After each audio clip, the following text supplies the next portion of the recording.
auction.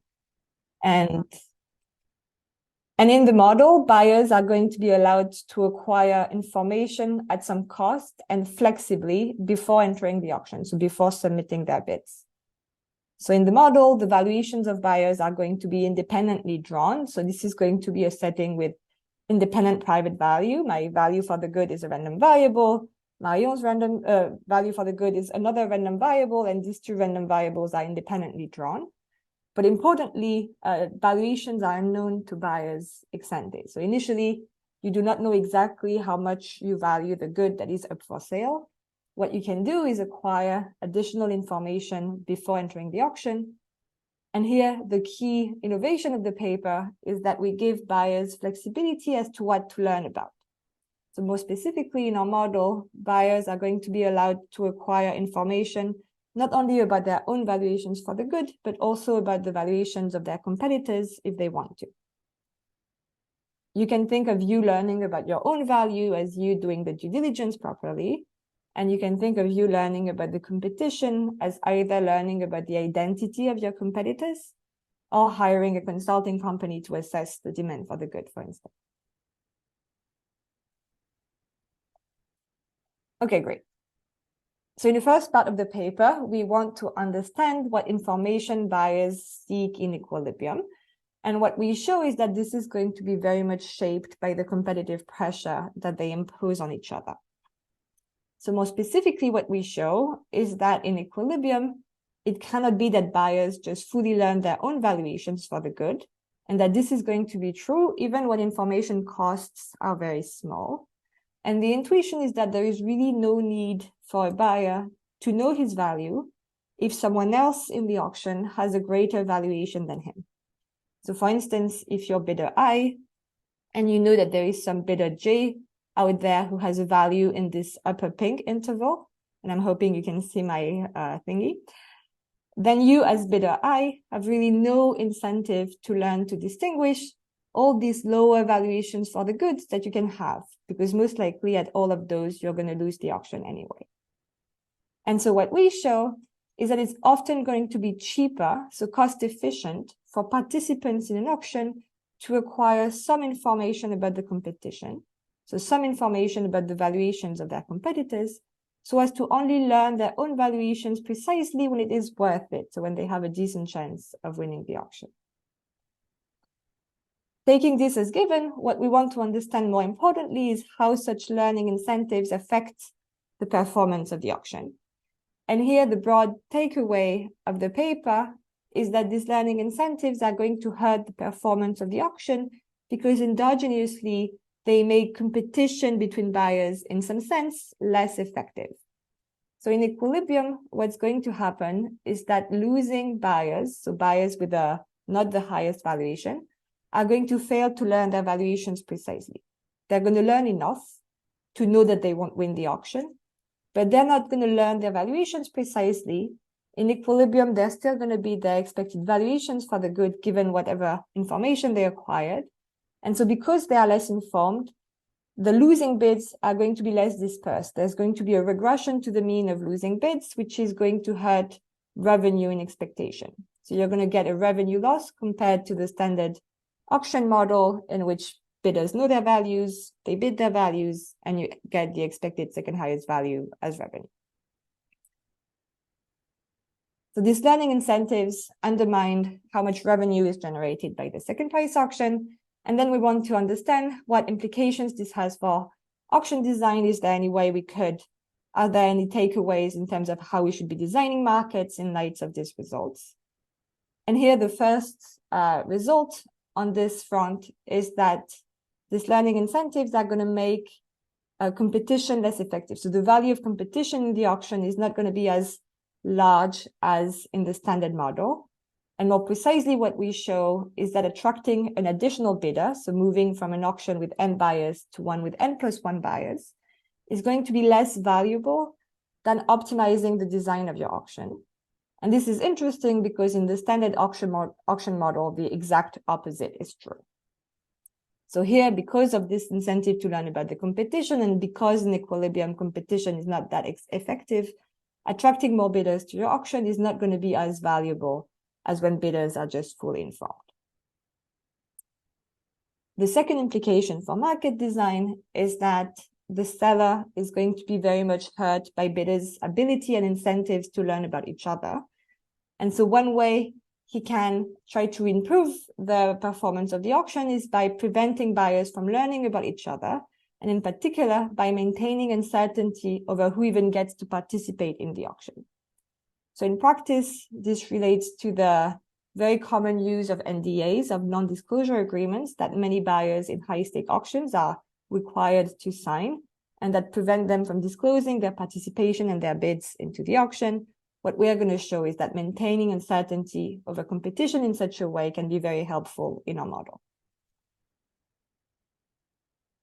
Okay, great. So the plan for the rest of the talk is to give you exactly what model I have in mind for this paper, then study how competition shapes information. So try to understand in equilibrium the information that buyers seek, and then understand how that affects the performance of the auction, show how it distorts revenue, and then highlight some solutions in terms of market design. Also, I should have said I'm experimenting with a new thing where I put the literature review at the end. But if you have urgent questions about how we relate to pre-existing work, you should feel free to jump in at any time. Okay, great. So let me give you the model. So we start with a fairly standard auction model in the sense that we consider a unique, indivisible good that is sold to one of end buyers via a second price auction. So here again, we're fixing the auction format. It's a simple second price auction. The valuation of a buyer is going to be denoted by nu I. And ui is going to be the sum of two components, vi and ui. I want you to think of vi as the main component in a buyer's valuation. The v's are going to be drawn from some finite set of possible values, and learning is going to be about the v's. I want you to think of the u's as just some small noise terms. They're small in the sense that if a bidder has a greater main component than another, then he necessarily has a greater overall valuation. I'm only introducing the small noise terms used to break the discreteness of the set of possible values V and handle some technical difficulties. At a high level, you can think of the U's as perturbations a la Arsani that are going to prevent a bidder from being able to exactly learn another bidder's valuation and hence predict exactly their bid. But in the proofs, they're going to be very small, the U's. All of these components are going to be drawn IID across buyers. So again, this is a setting with independent private values. Your valuation, a nu J, doesn't tell me anything about my own valuation, nu I. I don't care about it per se. It only tells me something about my likelihood of winning the auction. As usual, bidders are going to have quasi-linear utilities. So the utility of a buyer in some state of the world under some bid profile is going to be non-zero only if he wins the auction. And if he wins the auction, he's going to get his valuation for the good net of the second highest bid. And here you can break ties arbitrarily.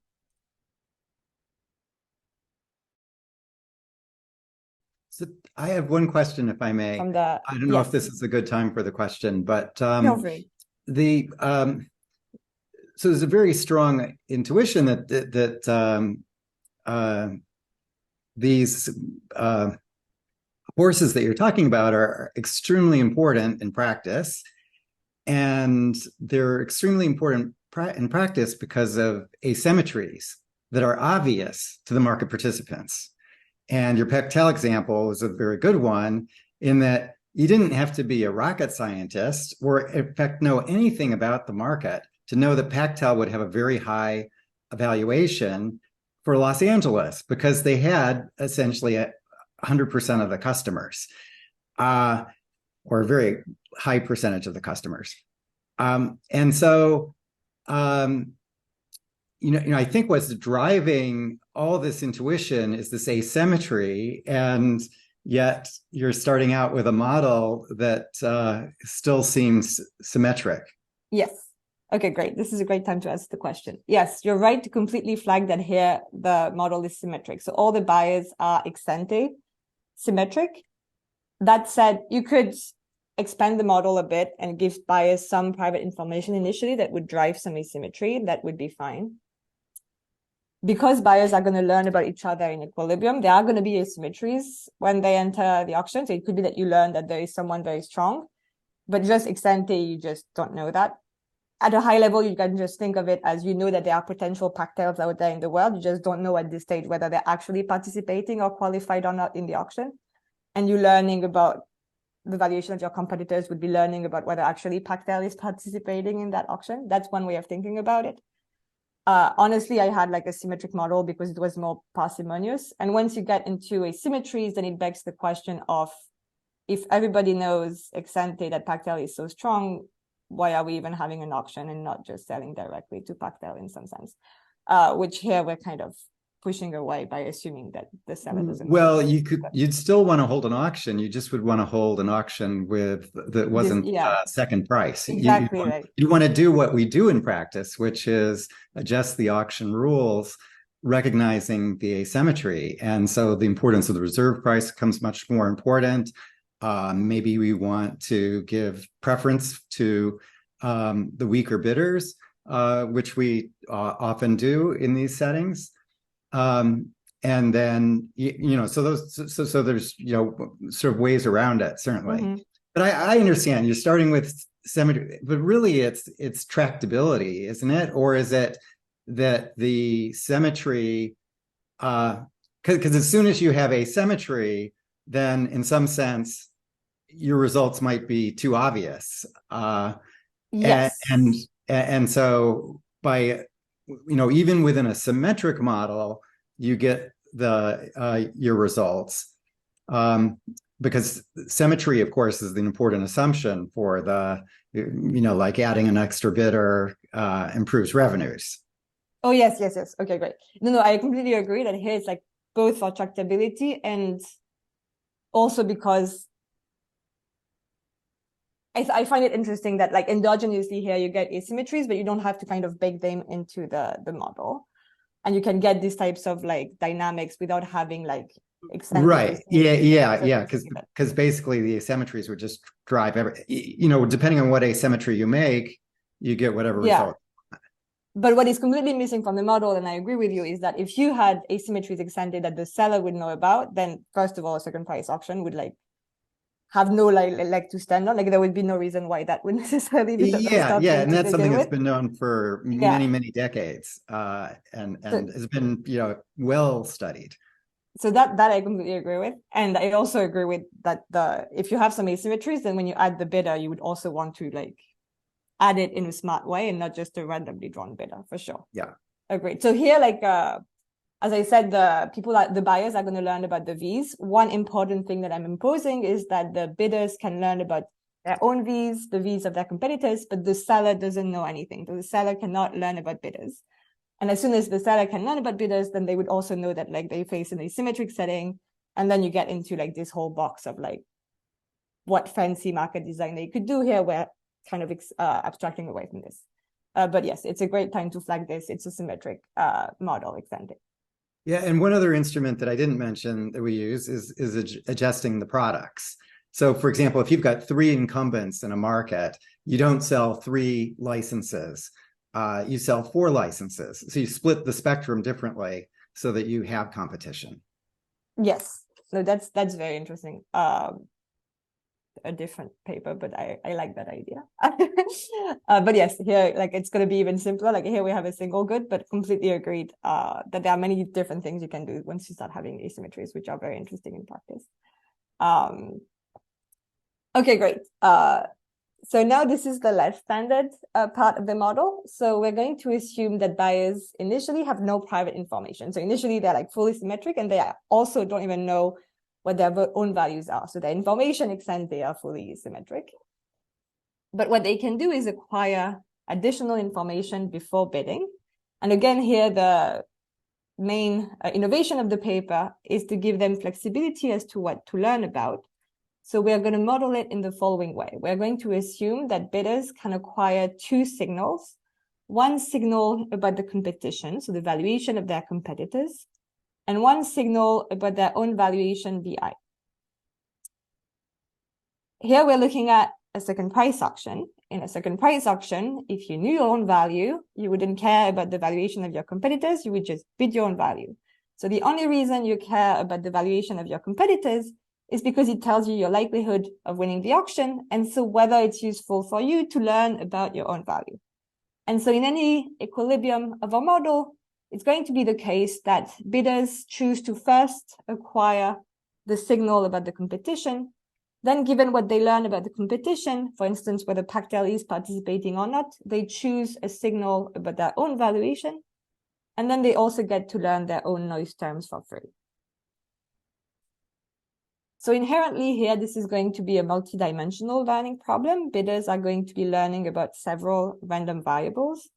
And to reduce the dimensionality of the problem to a minimum, I'm going to impose that when bidders learn about the valuations of their competitors, instead of learning about this n-1 dimensional vector of competitors' values, they're directly only going to learn about the valuation of their toughest opponent, so the first order statistic of that n-1 dimensional vector.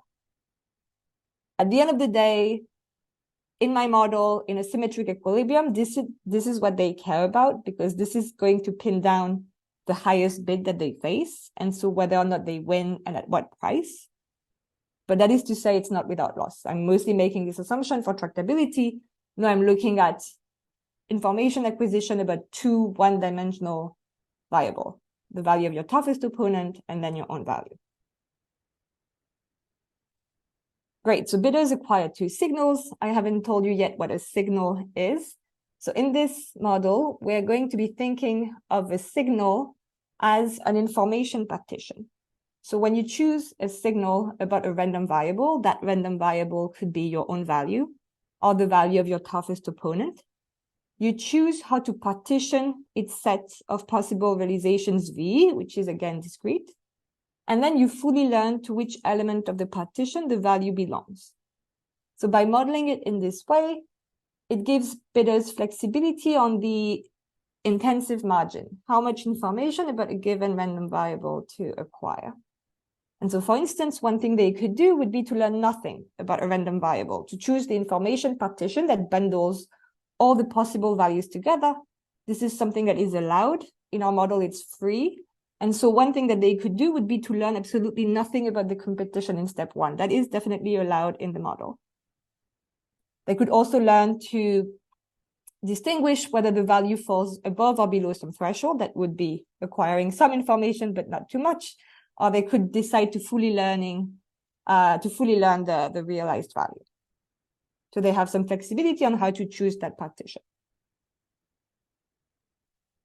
But of course, more informative partitions, so finer partitions, are going to be costlier. And we are going to assume that the cost of a signal, so the cost of a partition, is proportional to how much the signal moves the buyer's beliefs. So informally, the cost of a signal is going to be equal to the expected reduction and some measure of uncertainty in the buyer's beliefs. Formally, there exists a concave function h. H is a function of a belief.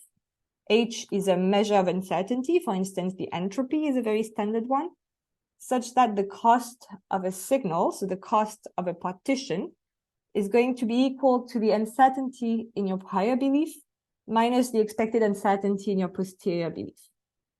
So if you choose no information about a random variable, your posterior is always equal to your prior, and this is just zero, this is free. If you choose a very informative information partition, then your posterior is going to be very precise. So the uncertainty in your posterior is going to be very small and the cost is greater. And if you set H to be the entropy, this is the standard cost function that is used in the literature on rational inattention, for instance. Again, bidders acquire two signals, so the cost is going to be additive and separable across these two signals. So the overall cost that a buyer incurs is going to be the cost of the partition he chooses about the valuation of his competitors, so the valuation of his toughest opponent, plus the cost of the signal he chooses about his own value. And here I'm taking expectation, both because you can randomize when you choose partitions, but more importantly, because you can condition the partition that you choose about your own value on what you learn about the competition. That's the whole point. So you can choose to learn less about your own value if you've learned that you're facing partition. One thing I'm going to flag here is I'm using the same cost function for learning about the competition and learning about yourself. You might be unhappy with this because maybe it's inherently harder to learn about the competition. That would be okay to some degree. You could scale the two cost functions by different parameters, and then the results would go through as long as the two parameters are not too different from each other. The idea of the paper is that there are potential gains from conditioning how much you learn about yourself and what you learn about the competition. Anything you do to make it harder to learn about the competition is going to go against the results up to a point where they disappear. But in most of the paper, I'm just going to impose that it's the same cost function, and I'm going to scale the overall cost by a parameter lambda. So lambda captures the size of information costs relative to the value of the good. And in the analysis, I'm mostly going to be looking at the case where lambda is small. So I think of this as high-stake auctions, where the value of the good is actually much higher than learning costs. But that does not mean that learning incentives have no bite. They're still very much going to impact equilibrium behavior. This mostly gives me tractability as well. Okay, so the rest of the model is more standard. We're going to close the model by having this bidding stage. So after having acquired information, buyers participate in a second price auction. So they have to submit a bid. So a bid is going to be a function of their information set. The information set is composed of both what they learned about their own values and what they learned about the competition. A Nash equilibrium is going to be defined in the standard sense as a strategy profile such that everybody maximizes their overall expected utility, given that others follow the equilibrium strategy. And here I'm going to impose some refinement on the concept of Nash equilibrium. So in particular, we're going to focus on symmetric equilibria, which is also why looking at a symmetric model is making my life easier, because then I can just impose that I'm looking at symmetric equilibria. And then we're going to impose some trembling hand-like refinement. So we're adding these refinements because in second price auctions, as you probably all know, there are always many unappealing equilibria in which one bidder bids very high and everybody else bids zero. In our model, that's still an equilibrium, and then no one learns anything, and it's very uninteresting. So instead, we're going to really zoom in on symmetric equilibria. Yes. Yeah, so I think I missed something, Agathe. So these decisions to pay the cost are made simultaneously, right? So is it gonna matter if I can sort of learn my valuation first, and then if I choose whether to learn about my competitors or not? Yeah, great. So yes, the decisions are made simultaneously, and you can't observe what other people have done or like learned about before you bid. So in some sense, it's like as if you're choosing like one decision, like how to learn and bid. It does mean, I think you're touching on something. It does mean that there, depending on how you interpret the model, there could be something a bit iffy in the model, in the sense that I can learn something about you when you haven't learned anything about you yet. That's because when you learn about the competition, you learn directly about the fundamentals, which are their underlying valuations, and I don't learn about your belief about your value, which at the end of the day, by the way, is what I care about. But here I'm like forbidding you to learn directly about others' beliefs because it's just harder to model. You're learning about an endogenous object, and I thought it was easier to model directly learning about the primitives, but it does mean that you get into this time of things where technically I could learn about something about you that you haven't learned yet. I think that's mostly like for tractability, but that is true. The other thing you said is that could I first learn about myself and then learn about others? You can, you won't though, because that's not optimal. So if you can only acquire two signals, one about the competition and one about yourself, if you've learned about yourself, you don't care about the competition anymore. The only reason you care about the competition is because you tells you how much you should learn about yourself. So if learning about yourself is already off the table, learning about the competition has no value. And so in any symmetric equilibrium, what you do is you first learn about the competition. You could learn nothing about the competition, but the point is that you would first start by learning about the competition, and only then you learn about yourself. But you can't go back and forth. Yes, another question. Hello, can you hear me? Yes. Okay, and maybe you can see me too. Sorry. Okay. No, I yes. have one statement to your causality, that learning about myself is not efficient before learning about my competitors. In general, for example, broadband licenses or mobile phone licenses or content licenses. For example, in Germany, the Champions League, in France, the Ligue 1. If they go to the auction, the companies who bid for them, they have an own business case. They go into the auction with a business case. They know exactly which value has this frequency or content, the next championship for them. They know exactly, because they know your customer base. They know their own up and cross-selling potential. So they have a red line. They have a reserve price, but of course they start the auction not with the reserve price. If the German Telecom or Telecom France goes in an auction, they have maximum information about their own valuation for this frequency. But of course, they start with the lowest price. And then without the auction is dynamic, then they rise the price or exit the auction or whatever. So I don't agree with you that the own variation is not efficient. And first you learn about the bidders, your competitors, how can they win, and then afterwards you make your own variation. They have a business case. Of course, they know which frequency is worthful and which frequency is not worthful, and what is the maximum red line they can go for a license price. That's my practical experience from this industry. Yeah. It's not for your model, but this is the causality is in this point different. I just agree in one point. If enterprises are sold in the merger and acquisitions, then you are completely right.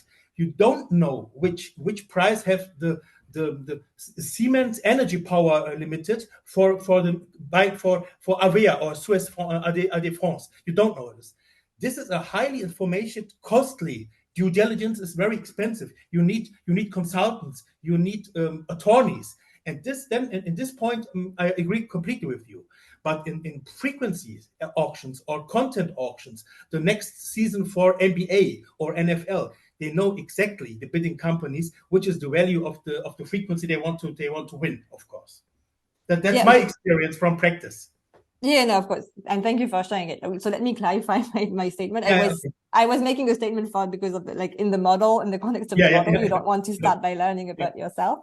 In the real world, I agree, it depends on many things. The main thing is so my model is going to be a very bad model for any setting where learning about your own value or knowing your value is very easy and very cheap. So I feel like that's kind of what you were saying. And in some settings, you kind of already know your value. And then in that setting, unless entry per se is costly, you shouldn't care about the competition. If entry is costly, then you might still care and learn about the competition and potentially not enter. But otherwise, you should just bid your value and call it a day.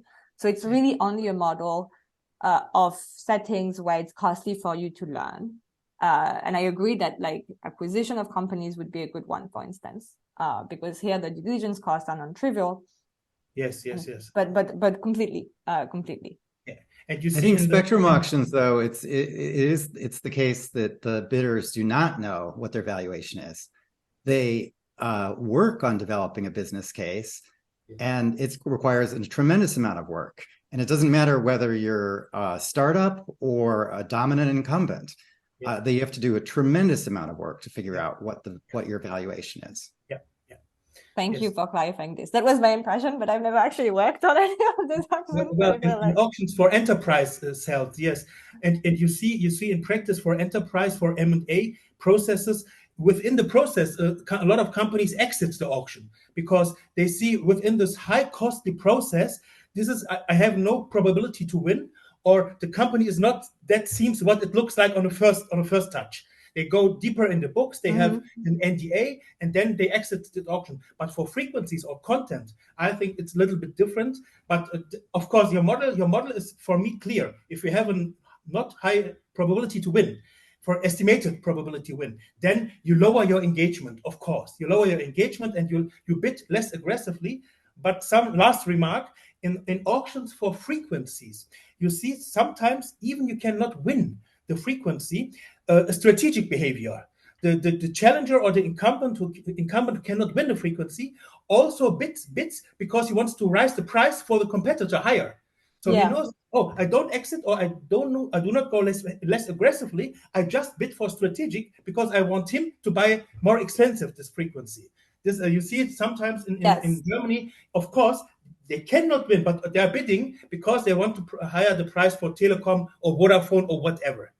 Yeah, no, that's great. So so here we're abstracting away from these things, but you're right that like in settings where what you're selling is something that's gonna be sold to one of your competitors on like an aftermarket, then you would have these types of incentives. But here we're like ignoring those things, but for sure. Right, it's difficult to build up the strategic behavior as a model, as a mathematic model. You cannot make a strategic behavior just to bid for raise the price for your competitor. That's very hard to make a formula like this one. Okay, thank you. Of course. Okay, great. So we have this refinement on the concept of Nash, and then let me flag quickly two key assumptions, and then I move into the analysis. So the first assumption is an assumption on the cost, which kind of goes back to what we were saying, that this is not like the results are not free of assumptions. And what I need in particular is that this measure of uncertainty that feeds into the cost function be sufficiently concave. Economically, what this gives me is that the cost of a signal is sufficiently convex in how fine the partition is. So fully learning your value is actually quite, at least the marginal cost at some point is quite high. If H is the entropy, then this assumption is fine. The other assumption is an assumption on the prior distribution. I need the prior distribution to be sufficiently uncertain. Basically, I need you to not already know ex ante your valuation for the good. Otherwise, all I'm doing is completely pointless. Okay, great. So let me dig into the analysis. So first, we want to understand how competition shapes information acquired by bidders. And so the first result is that bidders cannot just fully learn their valuations for the good, even as information costs vanish. So formally, there exists no sequence of equilibria which are indexed by lambda. Lambda again captures the size of information costs, such that as information costs go to zero, the probability that you choose the partition that fully reveals your own value goes to 1. The intuition is that it's going to be cost efficient for bidders to first get some information about the competition so as to only learn their own valuations when it is worth it. And so the competitive pressure that they impose on each other makes information about the competition valuable. And just to have the right benchmark in mind, if you had a different model where you didn't have this flexibility as to what to learn about, so bidders could only learn about their own values, then for sufficiently small information costs, bidders would just fully learn their values and you would converge back to the standard auction model where bidders know their values and bid their values. It's precisely because bidders have this flexibility as to what to learn about that you fail to converge back to the standard auction model. So why is that the case? Let me give you more intuition as to why bidders can't just fully learn their values. By contradiction, suppose that they do in some equilibrium. That means that for sufficiently small information costs, again, with probability close to 1, they're going to choose this very fine partition about their own values. That's something that's feasible. It has a cost. So for instance, if you have 8 equally likely ex ante possible valuations for the good, then the cost is 2.1. Let me give you an alternative strategy for a bidder. Suppose that instead bidder I is first going to learn whether one of his competitors has a value above some threshold V star. If he learns that all of his competitors are weak in some sense, in the sense that they all have values below V star, he's going to choose to learn his valuation precisely if it is also below V star. But he's going to choose to bundle all the higher values he can have together because most likely at all of these, he's going to win the auction anyway. Similarly, if he learns that he faces a tough opponent, so for instance, that Pactel is in the auction, then he's going to choose to learn his value only if it is also in that upper interval because that's where competition is happening. But he's going to bundle all the lower valuations he can have because most likely here he's going to lose the auction anyway. Doing this is cheaper. In the same example with 8 equally likely ex ante valuations, this costs 1.73. What I show in the proof is that this alternative strategy yields the same gross payoff at the auction stage, but strictly lower information costs, and so it has to be a profitable deviation. Hopefully, this example also highlights why the two key assumptions on the cost are important. The first one was the assumption on the cost of information. Here, when you do this type of conditioning, you are acquiring a signal about the competition, so that pushes your cost of information up. But that signal is fairly coarse. It's only this 2-element partition. And even such a coarse signal about the competition can allow you to save on a lot of information cost about yourself, because instead of choosing this very fine partition all the time, you can do these big bundles. And so hopefully you can see that if the cost is sufficiently convex, that would be cost efficient. Similarly, if you only have 1 or 2 possible valuations, that obviously you can't do this. And so that's why I need this assumption on the prior distribution to be sufficiently rich. Okay, great. So what I just argued is that in any equilibrium, buyers are going to have this incentive to learn about each other. And so one implication of this is that even though their values, the underlying primitive values, are statistically independent, the information that buyers acquire, and so the information that they arrive with when they enter the auction, so their types, are going to be interdependent. So endogenously, you lose the standard assumption of independent private types. Here, because I have quite a lot of structure on the learning process, I can still characterize what an equilibrium information structure must look like. And so in particular, in any equilibrium, symmetric equilibrium, buyers first acquire some information about the competition. So whatever information partition that they choose about the competition, it can't be the full bundle. I don't know exactly what it looks like, but I know that it must have at least 2 elements in it. They have to acquire some information about the competition.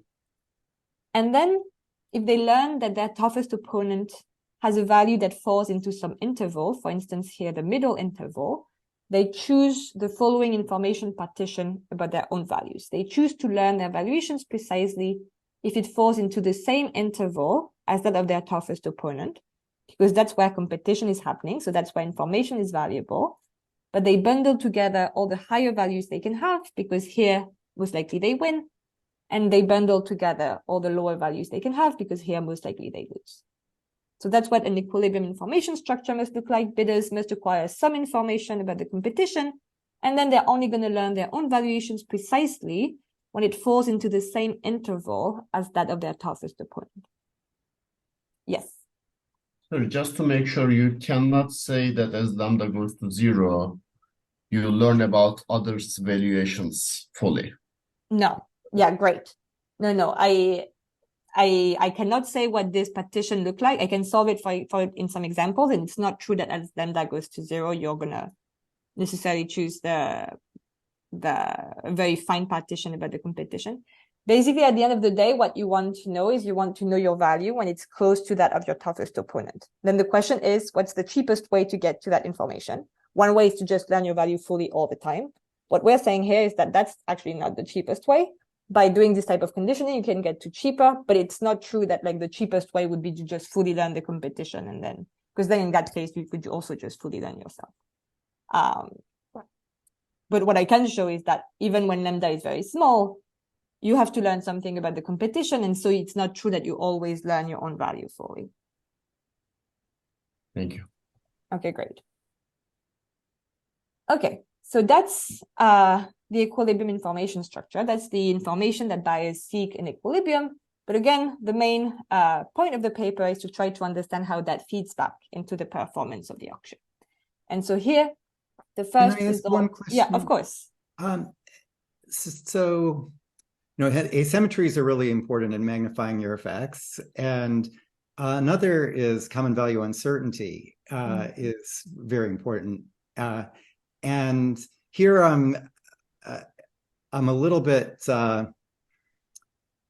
confused, because really what I'm interested in is the maximum value of the others. And that's quite clear in your theorem 1.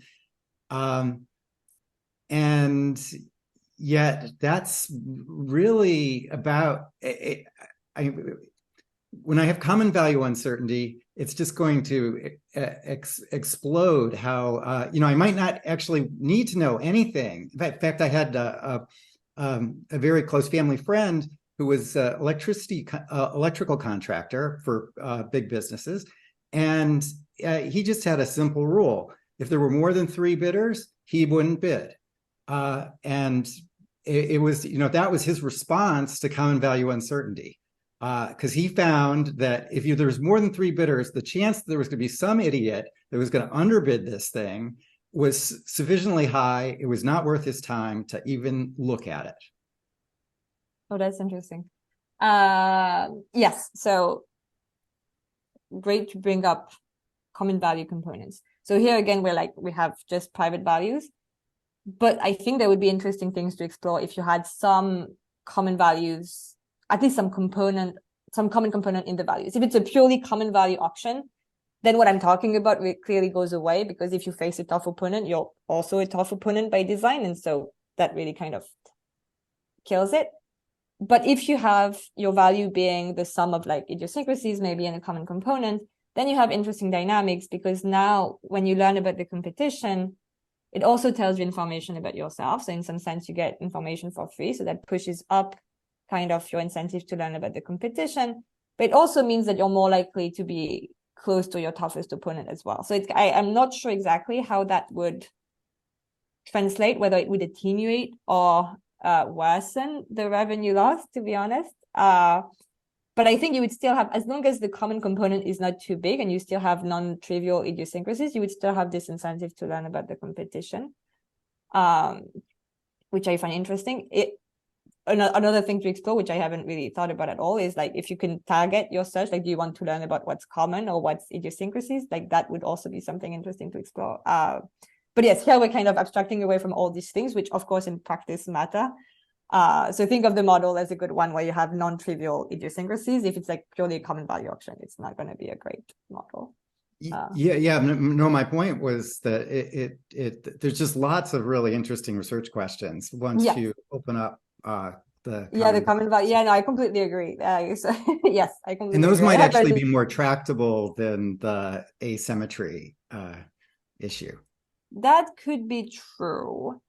Though then you get into, you have winner's curse. And it's going to be difficult. Very Exactly. challenging. But so this is a good starting point. But yes, agreed. Okay, great. So let me tell you how these learning incentives affect the performance of the auction. So here, the main result on this front, and this is really the second main result of the paper, is that revenue is going to be distorted downwards. So suppose that you have at least 3 bidders in your auction. Then there exists a positive number L. L is the revenue loss, such that in high-stake auctions, the revenue that is generated in any symmetric equilibrium is going to be bounded away from what the standard auction model predicts by this loss. So again, in the standard auction model, you know your value, you bid your value, expected revenue is the expected second highest value. Here, the expected equilibrium revenue is going to be strictly below and bounded away from that benchmark, even as information costs vanish. So where is the revenue loss coming from? Well, precisely from this incentive to learn about the competition. So let me flag again what an equilibrium information structure must look like. There are 2 possible cases. In the first case, the valuation of the highest value bidder and the valuation of the second highest value bidder are close to each other. For instance, here, suppose that they both fall in this upper interval. If that's the case, then both the highest valuation bidder and the second highest valuation bidder fully learn their values. Then they bid their values and you get the second highest value as revenue. Everything is fine. Things go wrong when these 2 values are further apart. So for instance, the highest valuation bidder is in this upper pink interval, but the lowest valuation bid, the second highest valuation bidder, and so all the other bidders are below that interval, so below V hat. In that case, all these losing bidders are going to learn that someone has a greater value than them, and they're just going to learn that their valuations are below V hat. In equilibrium, they're still going to be their expected value given what they learn. So they're going to be somewhere in the middle. That's the revenue you're going to get. In the standard model, if bidders knew their values, they would have bidded their values. And so you would have had bids all over this interval, and revenue would have been set by the highest losing bid. And so as soon as you have at least 2 losing bids, so 3 bids in total, then this lower dispersion among the losing bid is going to hurt revenue and expectation, because instead of having the expected highest draw out of all the losing bids, you just get the expected losing bid. You get lower variance, and revenue is set by the highest losing bid. So this lower variance hurts you in expectation. Okay, great. So learning incentives distort revenue downwards, even when information costs are very small. And then the natural question is, what does that imply in terms of market design? And so intuitively, you can kind of try to see how the explanation I gave you shows that competition is, in some sense, endogenously less effective. It is as if the losing bidders don't compete that aggressively, they don't learn a lot, so they don't impose a lot of competitive pressure on the winning bidder. And so usually in auction theory, we love competitive pressure between buyers because that helps the seller find a good allocation and a good price. And in particular, there is this very famous result that is due to the work of Jeremy Bulow and Paul Klemper that shows that the value of this competitive pressure is significant. It is so significant than just attracting one additional buyer to your auction. So moving from a second price auction with n buyers to a second price auction with n+1 buyers is actually more valuable in terms of revenue than optimizing the design of your auction. So anything fancy you can do in terms of market design is nice, but it's actually not as nice as attracting a single additional buyer. Of course, this relies on a bunch of assumptions, in particular symmetry, but it's still seen as like a fundamental result that shows kind of the limits of market design, and that really the first order concern to a seller should be to increase competition. In our setting, that's not so clear because now competition is not that effective anyway. And so what we show is actually the opposite. As soon as you have sufficiently many bidders to begin with, then in high-stake auctions, attracting an additional buyer to your auction, but sticking to a standard second price auction with no reserve price, is actually going to be less valuable in terms of revenue than setting an optimal reserve price. And the intuition is precisely that attracting this additional buyer, it's nice, but it's not as nice as in the standard model, because that additional buyer is not going to be fully informed about his value. He's not going to impose that much competitive pressure on others anyway. If anything, he might have a negative externality and deters others from learning. And the flip side is that the reserve price is going to be even more valuable, because in equilibrium, there's often going to be a large gap between the highest bid and the second highest bid, as I just showed you in the graph. And so setting an optimal reserve price is going to be very valuable, because the reserve price is precisely there to close that gap. And so that's why we get that particular opposite result to the Bulow and Klemper result.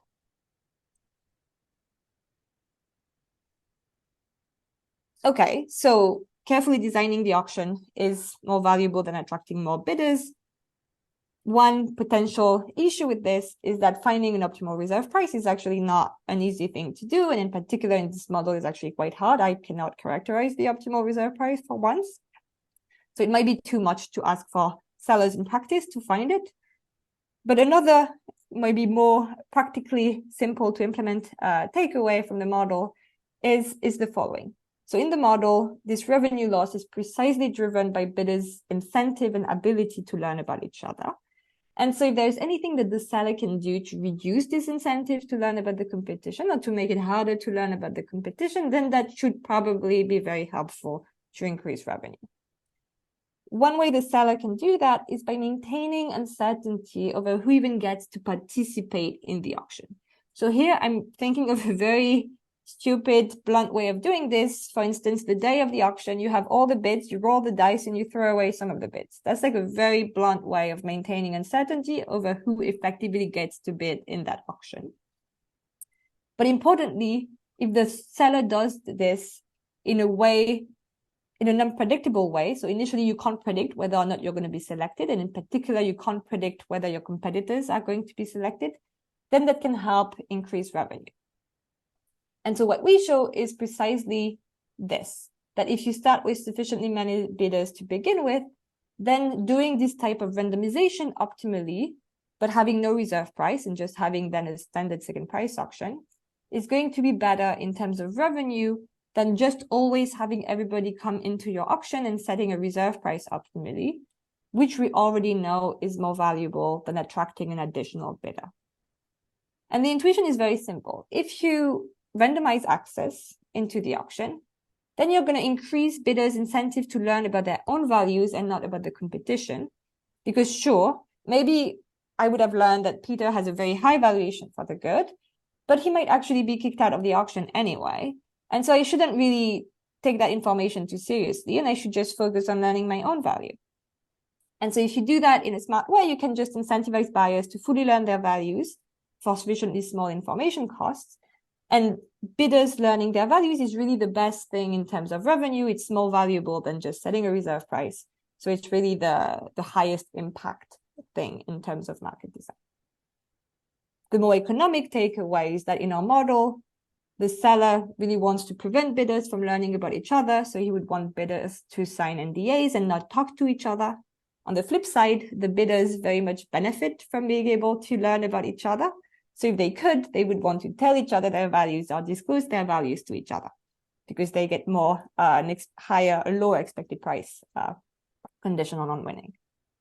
So you really have conflicting interests between the seller and the bidders on that particular front. Oh, yes. If I may, just very quickly, Of course. the value of the practical value of theorem 4 is very much dependent upon the symmetry assumption. And Yes. so, I mean, that's what would really make this, you couldn't do this in practice because asymmetry is just too important in practice. And so you'd always be driven to rules that were that recognized the asymmetry. And do you think there would be a way of doing it asymmetrically? Yes, yeah, it's done all the time in some sense. I mean, a generalization of what you have here is price preferences, which are basically a way of bidder-specific reserve prices. Yeah. But there's limitations to that. If it's a public auction, then it's limited to some appropriate reasons, such as you can have preferences for small businesses. You can't have preferences for women. Yeah. Or there are constraints African Americans. Yeah, no, fair enough. Yeah, I should maybe investigate, like add some symmetries into like a different paper, but like have a paper with asymmetries and try to see how like some of the designs we see in practice would fare in that framework once we have these asymmetries that you can also leverage potentially or not in your design. That would be interesting. But yes, completely agree. And also on the Bulow, like the theorem 3, the Bulow and Klemperer here also with asymmetries, I'm not sure it would go through, to be clear. I feel like the revenue loss would still be there and the incentive to learn about the competition, but this design would be. And theorem 3 is completely undefined when there's asymmetries because Bulow and Klemperer rely heavily on asymmetries. Yes.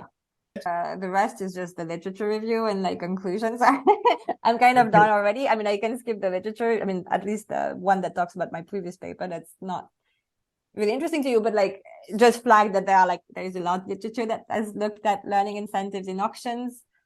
Kind of the main way we deviate from that literature is by giving bidders flexibility as to what to learn about. There is much less work on this. There is some work on learning about the competition, but it's mostly in first price or common value auctions. And in these auctions, you want to learn about the competition for a very different reason. So that's really the contribution of the paper, to look at this pure deterrence effect of competition. You only want to learn about the competition to know how much you should learn about yourself. So one contribution of the paper is to propose a model of such multidimensional learning that remains tractable in the context of auctions. Of course, we also relate to the literature on the value of competition in selling mechanisms, as I mentioned. But yes, that's kind of all I've had for today. What we do is we propose this auction model where you can learn both about yourself and the competition, and we show that when information is shaped by competition, then bidders do not fully learn, which makes competition less effective and lowers revenue. But yes, I'm happy to take more questions, and I can stick around. But people should also feel free to leave if they want to. Hi, yeah, I just had one question about the sort of the information or the partition of your own value. I have a hard time of thinking. Sort of, I get that the theoretical aspects may be more convenient, but of a way of actually implementing information acquisition in the form that you described. Yes. Okay, great. This is a good question that I usually get and I didn't get it. So I'm happy to. In particular, I feel like you're probably upset with partitions that look like this, like the blue one, that are like very kind of or you had a different one which was with sort of flanking and then sort of a like this. Yeah, that one. Exactly. Yeah. So the way I think about this is I think of such a partition as the result, that's outside of the model, but as the result of a dynamic learning process. So for instance, one way to think about this partition would be that you know that usually when you learn about the good, there are like many aspects to the good, and some things are more or less important. For instance, if you're thinking of like firm acquisition, maybe you want to look whether you have a particular synergy with the firm, and whether or not you have it is going to put you maybe more in that direction or here, or like kind of ballpark. Okay, now that I have this big synergy, I'm like most likely to be in the kind of middle or like high value. And then here in this case, if you learn that you're like, you have a very good synergy or a very bad synergy on this dimension, you can just stop learning. But if you're kind of in the middle range, then you keep learning and you learn about more components. That's how I would think about how you would get to that kind of partition, because I agree that like finding a signal that directly gives you this is kind of iffy looking. But if you think about it as like more like a sequential process, you acquire a bit of information. If you think you're going to be tough, maybe you keep going or you stop. That's how I think about it. But I suppose, I mean, even in the sequential model, that as you go deep, you're also probably better able to rule out, or that you're also acquiring more precision about the flanks.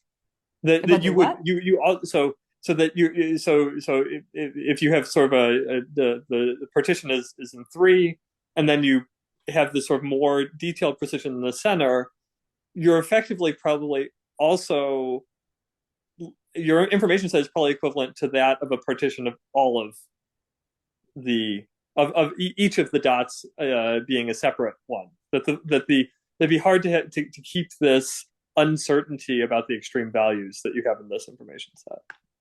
I mean, yes and no. Okay, think of, suppose your value, the V, is like the sum of two things, like whether or not you have a symmetry, a synergy, which is like a binary thing, 0 or 1. So it's not going to be the 3 part, but like for the 2 part one anyway. And like some other thing, like 2 synergies, for instance. One is more important than the other. Then you could first learn whether you have the first synergy, and if not, you just stop learning altogether. And so in some sense, all the lower values are bundled together. And then if you do learn that you have the high synergy, then you also learn about the other synergy and whether or not you have it. And that would tell you if like in this upper interval, you're like the utmost upper value or the lowest upper value. Does that mean anything? But does that make sense? I mean, I suppose it's sort of I mean, all of the partitions are, once you know that you are in a partition of 1, then it's sort of irrelevant what the, or is it irrelevant what the shape of the, Agreed. Yeah. Once you know your value, once you know you're here, you kind of don't care how you, you don't care how you got there. Like completely agree. All the other partitions are identical in value. Yes. Okay. Completely agree. Other questions?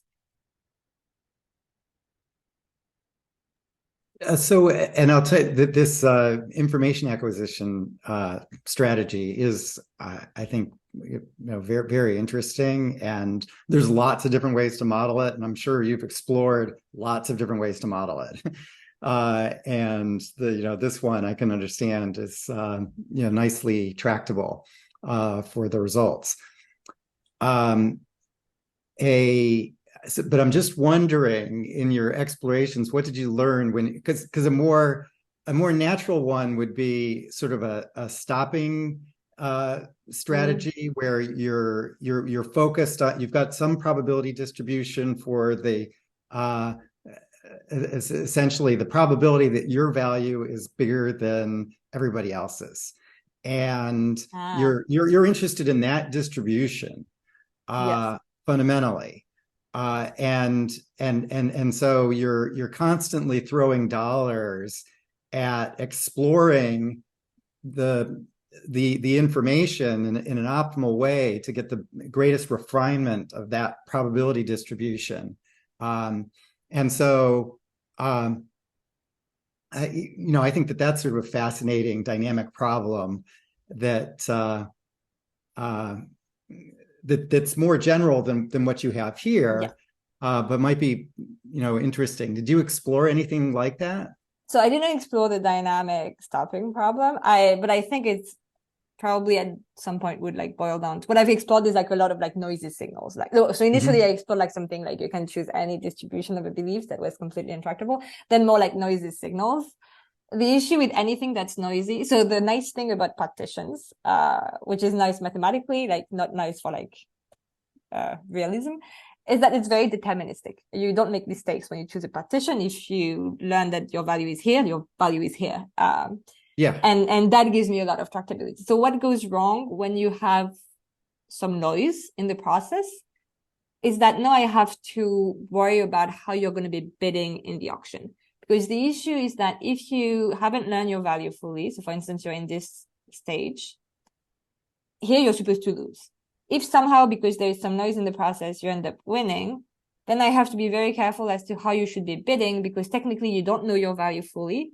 And technically, the bids of your competitors can tell you something about your value because they learn something about the competition and you're part of the competition. And so endogenously, you get into like potentially winner's curse or winner's blessing. And that's really what throws tractability out of the window. And that's what I get by having this very deterministic learning technology and what goes wrong as soon as you have more noise in the process. Right. So that's really like what got me stuck for a very long time. I'm kind of leaning towards maybe investigating what happens if I just impose a behavioral strategy on people. Like once you get into the auction, you bid your expected value given what you learn and you don't worry about this higher level thinking. And then I can focus more explicitly on this learning process because that would solve the problem at the bidding stage. So I might investigate that. But I think without imposing this like behavioral assumption on the bidding, it's going to be hard. Yeah, I agree. And I like your idea of pursuing that more simplistic strategy. Thank you. Yes. And maybe in the chart you showed. Oh, sorry, I should have done no problem. Sure. In one from practical point, in one auction, I can maybe confirm it because in the example I mentioned last year in the season for German football TV rights, if the other one knows that this time 5 competitors and 5 participants are in it, I think they stop to make information for all. They win. They know I cannot win all frequency, not all games, but I can win the Friday evening game. So what is the switching quote for Friday evening? How many consumers can I reach on Friday evening? And then they stop really information seeking for the other days because this is not relevant for their business case. I just win 2 or 3 games. And so I can confirm you stop information seeking if you know that the other games, for example, the Sunday game, this is very prominent in Germany, the Sunday game. Amazon, for example, won it, or Sky win this game. So if the competitor DAZN stops really information seeking for Sunday game, they said, okay, I just won the Friday game. That's my highest probability. So what is my case in information seeking for the Friday consumer merchandising and advertising in this game? And then really, so I can confirm it. If you can split the product, if you can split the frequency, then you just focus on the frequency with the highest probability win, and you stop information seeking for the other frequency. You cannot win. So this is just one confirmation from a practical point. I hope a little bit that you can confirm this model for if you split and then you stop a business case for the other games. You cannot win them. So this is the cheapest way.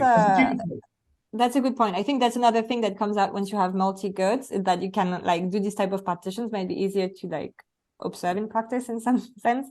So I agree. I think it's something I should definitely think about what happens in like the multi-product auction and how that would like what predictions you would get empirically and whether or not they match this type of auctions. I didn't know about this auction, so I'm going to take note of that.